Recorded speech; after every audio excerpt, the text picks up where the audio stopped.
সদ্য প্রকাশিত এসএসসি পরীক্ষার ফলাফলে গোল্ডেন এ প্লাস পেয়েছেন হাতপাহীন সেই লিতুন জিরা। আমি এখন অনেক খুশি, লিতুন জিরা গোল্ডেন প্লাস পেয়েছে। জন্ম থেকে হাত পা নেই লিতুন জিরার, তাই তো জন্মের পর থেকেই তার ভবিষ্যৎ নিয়ে শঙ্কিত ছিলেন মা বাবা। নিজের সাফল্যে আজ মা বাবার সেই শঙ্কাকে আনন্দে পরিণত করেছেন লিতুন জিরা। এ বলি আমি শেষ করতে পারবো না, আমি কত খুশি। লিতুন জিরার জীবন সংগ্রাম অবর্ণনীয়। হুইল চেয়ারে করে কাদামাটির পথ পাড়ি দিয়ে স্কুলে গেছেন তিনি। এখনো তার মুখে তুলে খাইয়ে দেন মা।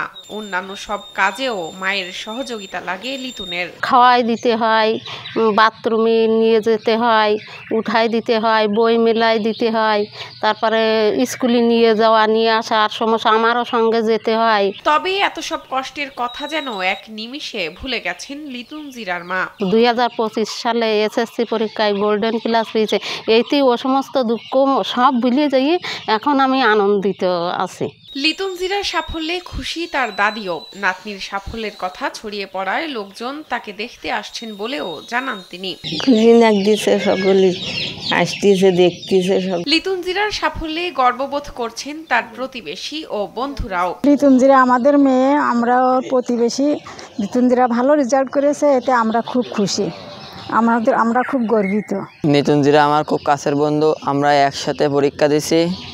সে এবারটা ভালো রেজাল্ট করছে, সে GPA-5 পেয়েছে। পড়াশোনা শেষ করে ডাক্তার হতে চান লিতুন জিরা, করতে চান মানুষের সেবা।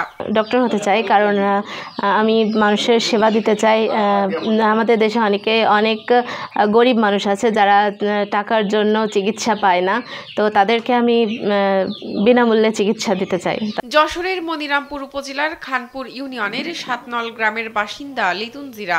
বাবা মোহাম্মদ হাবিবুর রহমান নিহালপুর কলেজের প্রভাষক। দীর্ঘ 19 বছরে চাকরিটি এমপিওভুক্ত না হলেও ছেলে মেয়েদের কোনো অভাব অনুভব করতে দেননি তিনি। লিতুন জিরার মুখের দিক তাকালেই আমার কিন্তু সবকিছু আমি ভুলে যাই। সকলের সহযোগিতা পেলে লিতুন জিরা এক সময় তার স্বপ্ন পূরণ করতে পারবেন বলে মনে করেন এলাকাবাসী। বর্তমান যে সরকার আছে তার দিকে যদি সুদৃষ্টি দেয়, আশা করি তার প্রতিভা এবং তার যে লক্ষ্য ডক্টর হওয়া, সুবিধা বঞ্চিত মানুষদের সেবা করা, সে তার লক্ষ্যটা পূরণ করতে পারবে।